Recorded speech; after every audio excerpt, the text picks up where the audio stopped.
Elias never believed in ghosts. As a crime novelist from New York, he believed in logic, forensic evidence, and human cruelty, never the supernatural. That was precisely why he didn't hesitate to rent the isolated cabin deep within the Blackwood National Forest in Oregon to finish his latest manuscript. The real estate agent, a withered man with teeth yellowed by tobacco, had warned him, "Listen, son, that forest, it's not like other places. It listens. Don't stay longer than 2 weeks." Elias had just scoffed and signed the lease. The rent was laughably cheap. The cabin was a relic of the 70s, sitting starkly amidst towering pines that choked out the sunlight. Green moss blanketed the roof, and the air was perpetually damp, heavy with the scent of rotting leaves and wet earth. The first night passed peacefully, save for the wind whistling through the window cracks, sounding like a heavy sigh. But by the third night, things began to change. It was 2 a.m. Elias sat at his typewriter, his coffee long since cold. The silence was so profound he could hear the blood rushing in his ears. Knock, knock, knock. 3 dry, hollow raps echoed through the room. Elias jumped, staring at the front door. Outside, there was nothing but pitch-black darkness and thick fog. "Hello? Is anyone there?" he called out, his voice wavering slightly. Silence. Elias stood up, grabbing the baseball bat he kept in the corner, and approached the window. He peeked through the blinds. Nothing, likely a raccoon or a branch hitting the siding. He reassured himself and returned to his desk. The moment his weight hit the chair, the sound returned. Knock, knock, knock. But this time, it didn't come from the front door. It came from the wall right behind him. Elias bolted up, stumbling back, his eyes glued to the wooden paneling.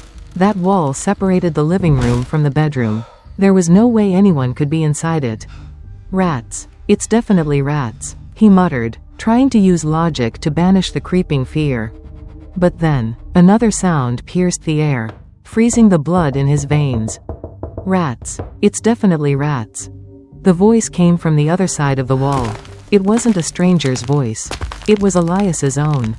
By the 4th day, Elias didn't dare to sleep. He paced the house with a kitchen knife in hand. He had checked every corner. No speakers, no recorders, no people. But it was still there. When he went to the kitchen to pour water, footsteps echoed on the ceiling above, perfectly mimicking his cadence. When he coughed, a cough echoed back from the basement. The most terrifying part was that it was learning. At first, it only parroted sounds, but now it was beginning to string words together. On the 5th night, a massive storm hit Blackwood. Rain hammered the tin roof like 1,000 bullets. The power cut out. The cabin was plunged into darkness, lit only by the faint glow of a hurricane lantern Elias found in the shed. He sat huddled on the sofa, gripping the handgun he always carried for protection. From the darkness of the hallway leading to the bedroom, the voice spoke. This time, it no longer sounded exactly like him. It was distorted, guttural, as if spoken through a throat filled with mud. "Elias, open the door." "What the hell are you?" Elias screamed, aiming the gun into the dark. "What the hell are you?" "You are, Elias. Open the door, let me in." The voice shifted from his tone to the voice of his mother, who had died 10 years ago. "My son, it's so cold out here." Elias covered his ears. "Shut up, she's dead. Dead, dead." The voice giggled. The laughter sounded like dry bones rattling together. Elias couldn't take it anymore. He grabbed his cell phone. No signal. He remembered the old, dusty landline in the corner. He rushed over and lifted the receiver. A dial tone. His fingers trembled as he dialed 911. 911. "What is your emergency?" The female operator's voice was calm and professional. Elias exhaled, tears of relief stinging his eyes. "Please, help me. I'm at cabin 4, Blackwood Trail. There's something in my house." "Sir, please remain calm," the operator said. "Do you see the intruder?" "I don't see it, but it's talking to me. It's mimicking my voice. Please hurry." The line went silent for a moment.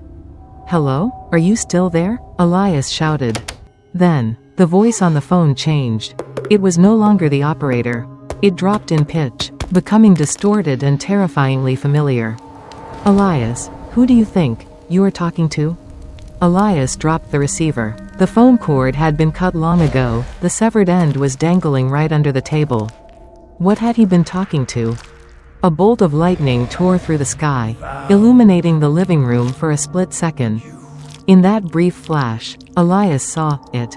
Standing in the corner, right next to the fireplace, was a creature, tall, impossibly thin, skin stretched tight over bone. It wore no clothes, its skin a sickly gray like a corpse soaked in water. But the face was the worst part. It had no eyes, no nose, just a mouth that stretched ear to ear, filled with rows of needle-sharp teeth. And that mouth was moving, emitting Elias's own voice. Found you. Elias let out a blood-curdling scream, abandoning everything as he bolted for the front door. He didn't care about the torrential rain or the slippery mud. He ran for his life toward the Jeep parked in the front yard. His hands shook violently as he jammed the key into the ignition. Click, click. The engine wouldn't turn over. Start, please, he screamed, slamming the steering wheel. In the rearview mirror, he saw the cabin door standing wide open. The creature crawled out on all fours, moving jerkily like a giant spider with broken limbs.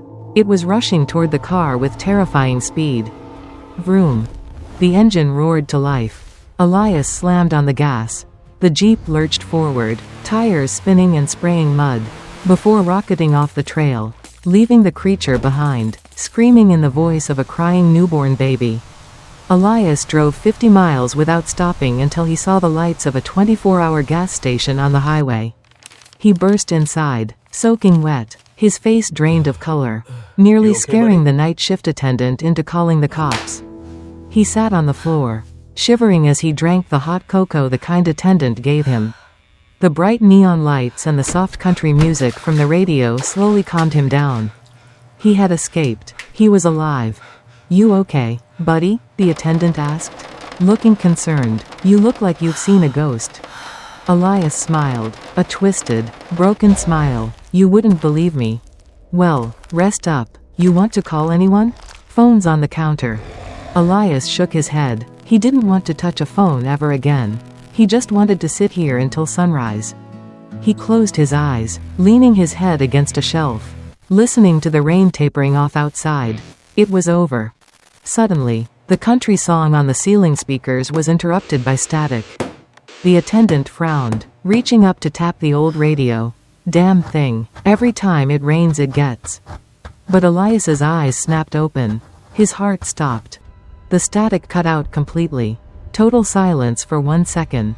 Then, from the speaker above, a voice rang out, clear, distinct, echoing through the small convenience store. It wasn't the radio DJ. Elias, did you think you could run away? And then, the neon lights of the gas station began to flicker.